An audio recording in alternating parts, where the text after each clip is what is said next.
Hello friends, എല്ലാവർക്കും സാന്ത്വനം രണ്ടാം ഭാഗം പുത്തൻ പ്രൊമോ വിശേഷങ്ങളിലേക്ക് സ്വാഗതം. അപ്പൊ ഇന്നത്തെ ഒരു പുതിയ പ്രൊമോ അല്ലെ നമുക്ക് കാണുവാൻ സാധിക്കുന്നത് നമ്മുടെ മിത്ര ആ ഒരു പഠിക്കാനിരിക്കുമ്പോഴൊക്കെ നമ്മുടെ മിഥുന്റെ ചിന്തകളിലാട്ടോ. അത് മിഥുൻ തന്നെയാണോ, മിഥുനാണെങ്കിൽ താൻ എന്ത് ചെയ്യും എന്നുള്ള ഒരു പല ചിന്തകളിലാണ്. നമ്മുടെ മിഥുനാണെങ്കിൽ നമ്മുടെ മിത്രയെ തന്റെ കെണിയിലേക്ക് വന്ന് കുരുക്കാൻ വേണ്ടി, തന്റെ കെണിയിലേക്ക് വന്ന് വീഴാൻ വേണ്ടി പല പ്ലാനും പദ്ധതികളൊക്കെ അവിടെ തയ്യാറാക്കുന്നുണ്ട്. അതിനുശേഷം നമ്മുടെ ശ്രീദേവിയുടെയും ആനന്ദിന്റെയും ആ ഒരു വിവാഹ നിശ്ചയ ചടങ്ങാട്ടോ, ആ ഒരു വളയിടൽ ചടങ്ങുണ്ടല്ലോ, അതാണ്.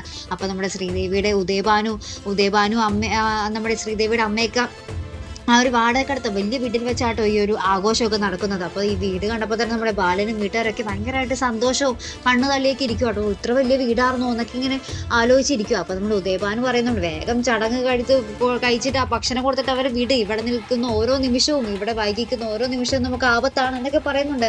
അങ്ങനെ വേഗം തന്നെ ചടപടയെന്ന് ചടങ്ങൊക്കെ തീർക്കുന്നതും, അതിനിടയിൽ നമ്മുടെ മിത്ര നമ്മുടെ ശ്രീദേവിയോട് എന്തൊക്കെയോ സംസാരിക്കുമ്പോൾ ശ്രീദേവി അവിടെ നിന്ന് തപ്പുന്നുണ്ട് കേട്ടോ. അപ്പോൾ നമ്മുടെ ശ്രീദേവിയുടെ അമ്മ അവിടെ നിന്ന് അശോ എല്ലാം പോയി എന്നൊക്കെ പറഞ്ഞ് ഇങ്ങനെ നിൽക്കുന്നുണ്ട്, രംഗവും ഉണ്ട് കേട്ടോ.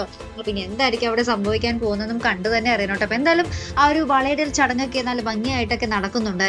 ഇനി എന്തായിരിക്കും, നമ്മുടെ ബാലൻ ചതിക്കപ്പെടാൻ പോവുകയാണ് പ്രേക്ഷകരെ. ബാലൻ കൊണ്ടുവന്ന പെർഫെക്റ്റ് മരുമകൾ തന്നെയായിരിക്കും നമ്മുടെ ബാലൻ ഇനി എന്താ പറയാ, ജീവിതകാലം മുഴുവനും ആ ഒരു ദോഷമായി മാറാൻ പോകുന്നു അല്ലെ. കാത്തിരുന്ന് തന്നെ കാണാട്ടോ. അപ്പൊ ഇതുപോലുള്ള പ്രൊമോ റിവ്യൂസിനും എപ്പിസോഡ് റിവ്യൂസിനും ഒക്കെ നിങ്ങൾ മറക്കാതെ ചാനൽ സബ്സ്ക്രൈബ് ചെയ്യുക.